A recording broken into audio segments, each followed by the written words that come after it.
Hello student, तो this is your second video of power sharing. तो इससे पहले हमने फर्स्ट वीडियो के अंदर क्या देखा था कि ethnic group in Sri Lanka and Belgium. I hope आपको वीडियो समझ आई होगी, और अगर आपने उस वीडियो को नहीं देखा तो इस वीडियो को देखने से पहले आप पहले उस वीडियो को देखें, देन इस वीडियो को देखें, ताकि आपके कॉन्सेप्ट क्लियर हो। ठीक है, तो हमने फर्स्ट वीडियो के अंदर किसको देखा था, यही टॉपिक देख रहा था। आज की वीडियो में हम इन दोनों टॉपिक को देखेंगे और एक एक करके इन दोनों टॉपिक को समझेंगे।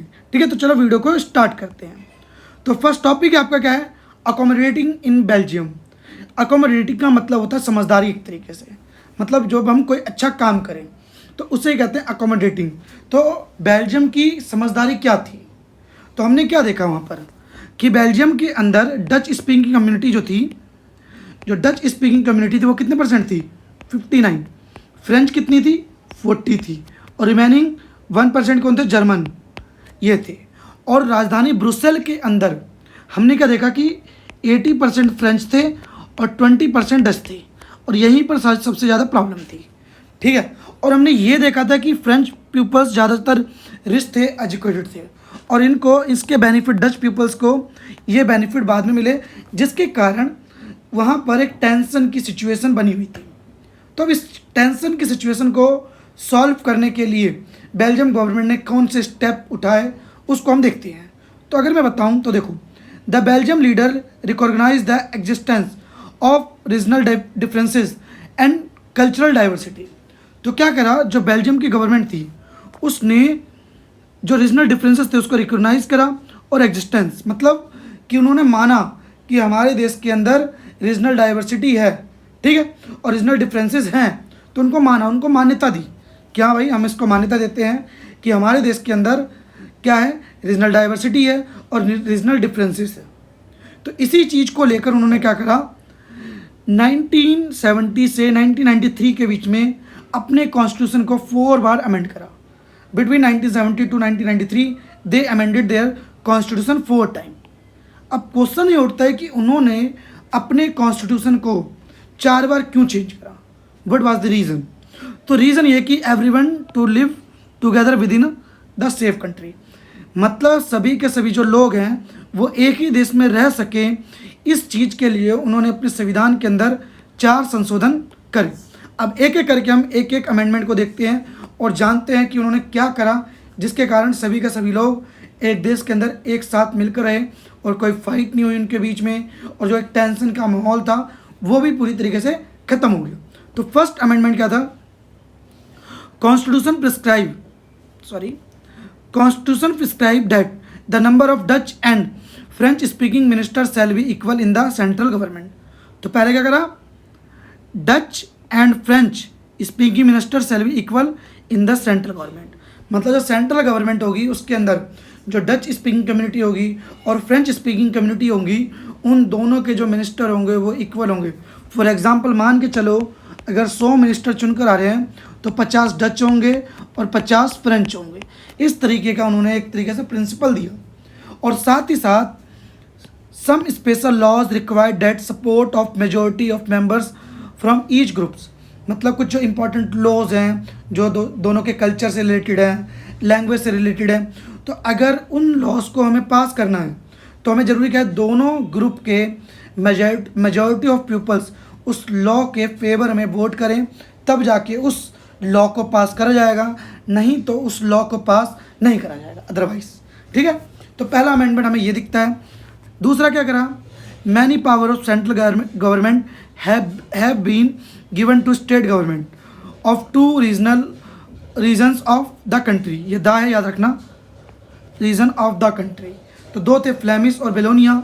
तो जो 2 स्टेट थे, जो मेन 2 स्टेट्स थे, उनको सारी की सारी मतलब अपनी पावर को शिफ्ट कर दिया। पहले सारी की सारी पावर क्या थी, सेंट्रल गवर्नमेंट के हाथ में थी। तो सेंट्रल गवर्नमेंट की जो पावर थी उसको क्या करा, शिफ्ट कर दिया स्टेट गवर्नमेंट के पास। मतलब जैसे मान के चलो कोई पावर है जिस पर केवल डिसीजन अब सेंट्रल गवर्नमेंट लेगी, लेकिन इस अमेंडमेंट के बाद अब क्या करा कि स्टेट गवर्नमेंट उसके ऊपर डिसीजन ले सकती है। ठीक है, इसके कारण क्या हुआ, स्टेट गवर्नमेंट नॉट सबऑर्डिनेट। अब इसके कारण क्या हुआ, जैसी पावर दे दी गई तो जो स्टेट गवर्नमेंट थी वो पूरी तरीके से इंडिपेंडेंट थी। अब वो सेंट्रल गवर्नमेंट के ऊपर वो बिल्कुल भी डिपेंड नहीं थी, और जो भी डिसीजंस उनको लेने थे वो इंडिविजुअली अपने आप ही ले सकते थे जो उनको अच्छा लग रहा था। ठीक है, तो ये दूसरा अमेंडमेंट हमें देखने के लिए मिलता है। तो आई होप आपको ये दोनों पॉइंट समझ में आए होंगे। अब आते हैं third, separate government formed in Brussels. अब क्या करा इन्होंने, ब्रुसेल जो कि क्या थी, कैपिटल थी, पता ही होगा आपको। ठीक है, तो उन्होंने कैपिटल के अंदर एक सेपरेट गवर्नमेंट फॉर्म करी। सेपरेट मतलब एक अलग से सरकार। आपको मैंने ब्रुसेल के बारे में क्या बताया था अभी जब वीडियो स्टार्ट करी थी, तो दोनों लैंग्वेज स्पीकिंग कम्युनिटी के लोग इक्वल थे। जैसे 80 फ्रेंच थे और 20 डच थे। तो ये बोला गया कि अब दोनों इस लैंग्वेज स्पीकिंग कम्युनिटी के लोग इक्वल रहेंगे सेंट्रल गवर्नमेंट, वो सॉरी स्टेट गवर्नमेंट जो है उसकी जो कैपिटल है ब्रुसेल, उसके अंदर। तो देखो, equal representation of both community, मतलब राजधानी के अंदर भी 50 अगर डच हैं तो 50 फ्रेंच होंगे, और जो भी डिसीजंस हैं वो दोनों मिलकर लेंगे। ये प्रोविज़न लाया गया। ठीक है, तो ये तीसरा पॉइंट था आपका। चौथा पॉइंट क्या करा गया, apart from the central and state government there is form third kind of government. अब क्या करा, सेंट्रल और स्टेट गवर्नमेंट के अलावा उन्होंने थर्ड काइंड ऑफ गवर्नमेंट मतलब एक तीसरे लेवल की एक गवर्नमेंट फॉर्म करी। ठीक है, जिससे क्या बोला गया, कम्युनिटी गवर्नमेंट। याद रखना क्या बोला, कम्युनिटी गवर्नमेंट। ये चीज़ याद रखना, पूछ सकते हैं what was the name of Brussels third kind of government. तो ये पूछ सकते हैं कि जो सबसे लोकल लेवल था, what was the name of local government in Brussels. तो कम्युनिटी गवर्नमेंट। ठीक है, जो वहाँ की लोकल गवर्नमेंट थी उसका नाम क्या था, कम्युनिटी गवर्नमेंट थी। और इनके पास बहुत सारी पावर्स भी थी। देखो, elected by the people belonging to one community. ठीक है, मतलब अगर मान के चलो तो डच कोई रिप्रेजेंटेटिव है तो उसको डच लोग ही इलेक्ट करेंगे।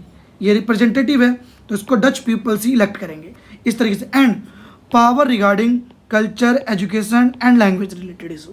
साथ ही साथ इन जो गवर्नमेंट थी इनको अपने कल्चर, अपनी एजुकेशन और अपनी लैंग्वेज से रिलेटेड जो भी मुद्दे थे उन सब पर डिसीजन लेने की एक तरीके से पावर थी। तो हमें ये दिखता है कि इस तरीके से जो बेल्जियम था उसके अंदर सभी के सभी लोग एक साथ रहते हैं। ठीक है, अब आपका नेक्स्ट है मेजोरिटिज्म इज इन श्रीलंका। आपका नेक्स्ट है मेजोरिटिज्म इन श्रीलंका। ठीक है, श्रीलंका में बहुसंख्यकवाद।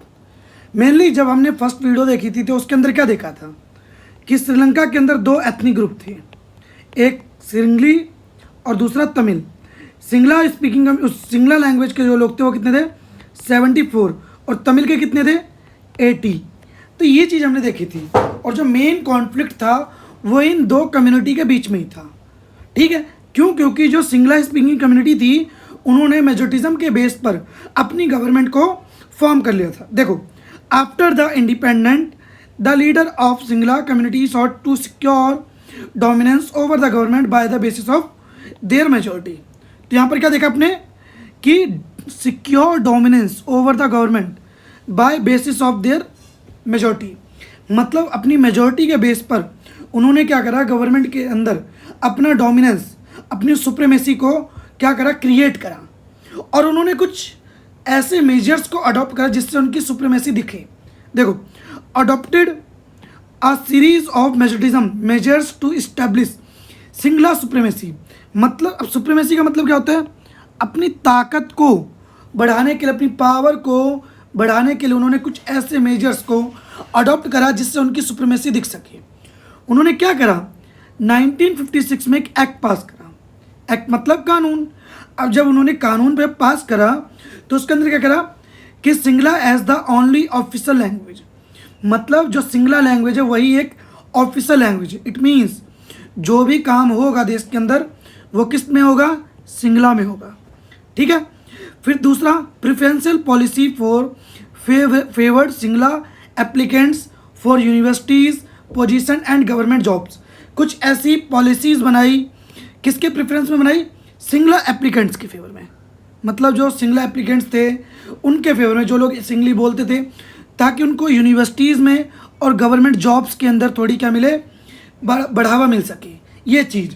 और next, state shall protect and foster Buddhism. और जो वहाँ की गवर्नमेंट थी उसने बुद्धिज्म को प्रोटेक्ट करा और उसको बढ़ावा दिया।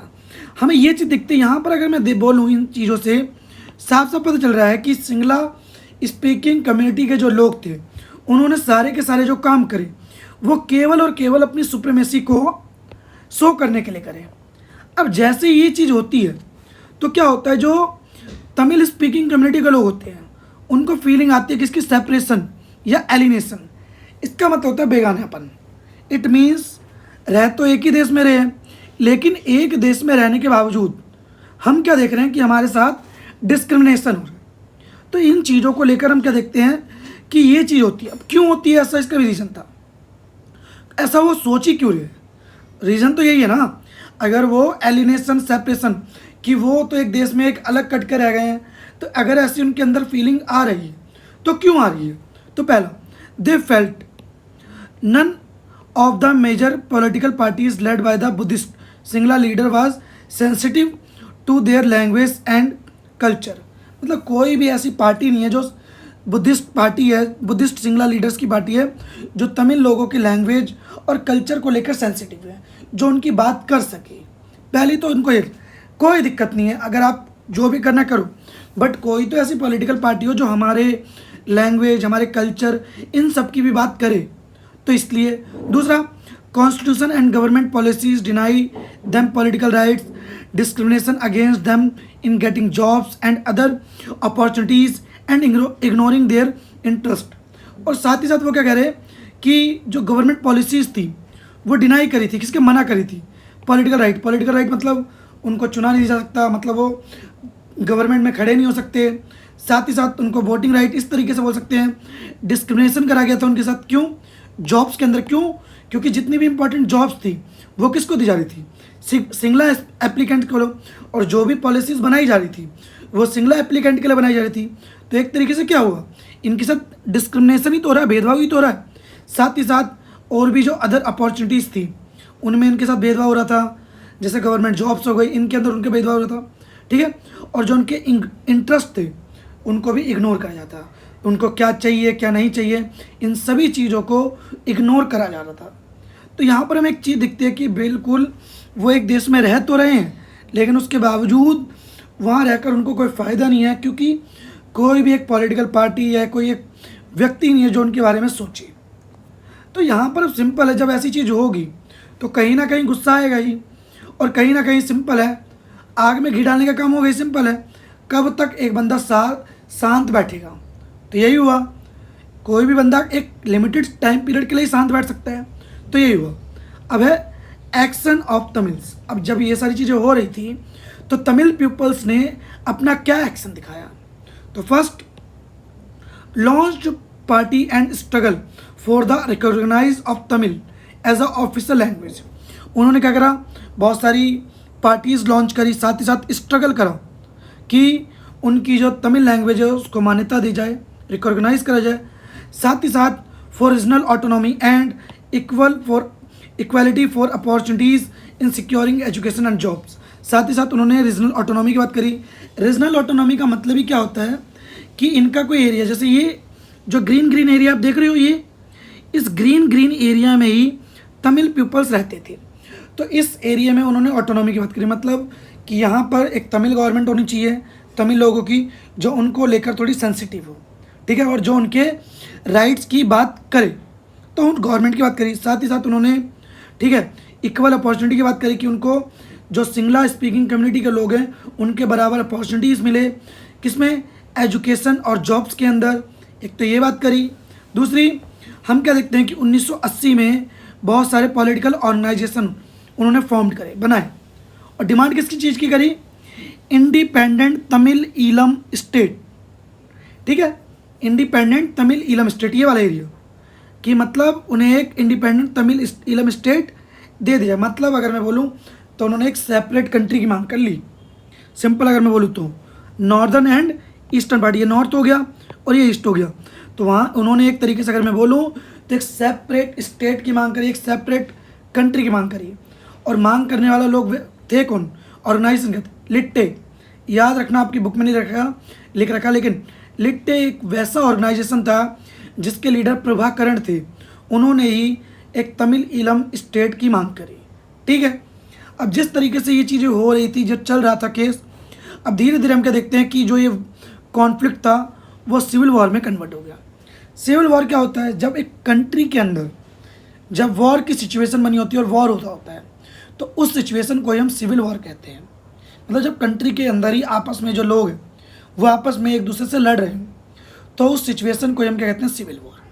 तो क्या हुआ, जो ये प्रॉब्लम थी, इस प्रॉब्लम के कारण क्या देख रहे हैं, जो कॉन्फ्लिक्ट हो रहा था और ये कॉन्फ्लिक्ट धीरे धीरे किस में कन्वर्ट हो गया, सिविल वॉर में कन्वर्ट हो जाता है। अब जब सिविल वॉर होता है तो बहुत आपको पता है देश के अंदर क्या हो रही है, लड़ाई हो रही है, और जब देश के अंदर लड़ाई होगी तो उसका जो रिजल्ट होगा वो भी तो बुरा ही होगा। तो यही हुआ। तो क्या हुआ इसका result, thousands of people killed, बहुत सारे लोग मारे गए, हज़ारों लोग। Many families were forced to leave the country as a refugee, और कई लोगों को मजबूर करा गया और इस तरीके से वो देश को छोड़कर एक रिफ्यूजी बन गए। रिफ्यूजी क्या, शरणार्थी, ऐसे लोग जो किसी दूसरे देश में जाते हैं और उनको कोई भी राइट्स प्राप्त नहीं होते हैं। ठीक है, वो एक तरीके से दूसरे देश के अंदर उनको सोचो सिटीजनशिप का भी राइट नहीं होता है। ठीक है, अगर आपको पता हो रोहिंग्या मुसलमान वो एक रिफ्यूजी हैं, तो सेम इसी तरीके से। And many more lost their livelihoods, और बहुत सारे लोगों ने अपनी लाइवलीहुड को खो दिया। और ये जो सिविल वॉर की सिचुएशन थी वो 2009 में कहीं ना कहीं ख़त्म हो जाती है। जब लिट्टे के लीडर प्रभाकरण की डेथ हो जाती है तो वहीं पर सिविल वॉर की सिचुएशन ख़त्म हो जाती है। लेकिन याद रखने की चीज़, सिविल वॉर की सिचुएशन तो ख़त्म हो गई, बट वहाँ पर हमें एक चीज़ दिखती है क्या, कि अभी भी एथनिक कॉन्फ्लिक्ट बना ही हुआ है, बट हाँ छोटे मात्रा में बना हुआ है लेकिन बना हुआ है। ठीक है, अब हमने दोनों केस को समझ लिया, एक accommodating in Belgium and majoritarianism in Sri Lanka. अब हम इन दोनों स्टोरी से सीखते क्या हैं, what do we learn from these two stories of Belgium and Sri Lanka. ठीक है, तो हम इन दोनों स्टोरी से क्या समझते हैं उसी को देखते हैं। अगर आपको ना पता हो तो जान लो, दोनों ही कंट्री का democratic means government form on the basis of peoples, या सिंपल अगर बोलूँ तो पीपल चूज देयर रिप्रेजेंटेटिव, इसी को कहते हैं हम डेमोक्रेटिक गवर्नमेंट, जहाँ पर पीपल्स को राइट होता है अपनी गवर्नमेंट को चुनने का। तो पहले हम बेल्जियम को देखते हैं। अगर मैं बेल्जियम की स्टोरी की बात करूँ तो आपने क्या देखा, वहाँ पर 4th कॉन्स्टिट्यूशन अमेंडमेंट हुई। तो the leaders have realised that the unity of country is possible only by respecting the feeling and interest of different communities and region. तो उन्होंने एज्यूम करा, रियलाइज़ करा कि अगर कंट्री की यूनिटी चाहिए तो उसके लिए हमें जो अलग अलग कम्युनिटी के लोग हैं, ठीक है, उनकी फीलिंग्स को और उनके इंटरेस्ट को हमें रिस्पेक्ट देना होगा। और अगर हमने रिस्पेक्ट नहीं दी और अगर हमने डिस्क्रिमिनेशन करा तो कहीं ना कहीं जो कंट्री जो यूनाइट है वो कंट्री कहीं ना कहीं डिवाइड हो जाएगी। और कहीं ना कहीं ये दिखता भी है भाई, उन्होंने करा है 4th constitution amendment between 1970 to 1993, ये चीज़ हमें दिखती है। दूसरी तरफ श्रीलंका में हम क्या देखते हैं, contrasting example, if a majority community want to force its dominance. हम क्या देखते हैं कि जो मेजोरिटी कम्युनिटी है उन्होंने अपना डोमिनेंस क्रिएट करा ओवर अदर, जो और लोग थे, बाकी लोग थे, उनके ऊपर अपना डोमिनेंस उन्होंने क्रिएट करा। आपने देखा सिंगला स्पीकिंग ने जो तमिल पे थे उनके ऊपर अपना डोमिनेंस क्रिएट करा। And refuse to share power, उन्होंने साफ मना कर दिया कि हम पावर को शेयर नहीं करेंगे, जो भी गवर्नमेंट है उसके अंदर केवल सिंगला लोग ही रहेंगे, हम अपनी पावर को बिल्कुल भी शेयर नहीं करेंगे। तो इसका रिजल्ट क्या हुआ, it can undermine the unity of country. और इसने क्या करा, कंट्री की यूनिटी को अंडरमाइन मतलब वीक कर दिया। अगर मैं बोलूँ तो क्या कर दिया, वीक। ठीक है, तो कंट्री की यूनिटी को वीक कर दिया, हमें ये दिखता है। तो हम दोनों एग्जाम्पल से ये समझ सकते हैं कि बेल्जियम ने एक तरफ एक बेस्ट एग्जाम्पल हमें दिया, वहीं श्रीलंका ने हमें एक बहुत अगर बोलूँ तो घटिया एग्जाम्पल दिया, जिससे कंट्री की जो यूनिटी थी वो कहीं ना कहीं वीक हुई। ठीक है, तो यहाँ पर आपका जो चैप्टर है वो ख़त्म होता है। ठीक है, तो आई होप गाइस आपको वीडियो पसंद आई होगी। अगर आपको वीडियो पसंद आई हो तो वीडियो को लाइक करें, शेयर करें, और साथ ही साथ अब लास्ट वीडियो आएगी इस चैप्टर की। ठीक है, चैप्टर ख़त्म नहीं हुआ है, और इसी के साथ वीडियो को लाइक करें, शेयर करें।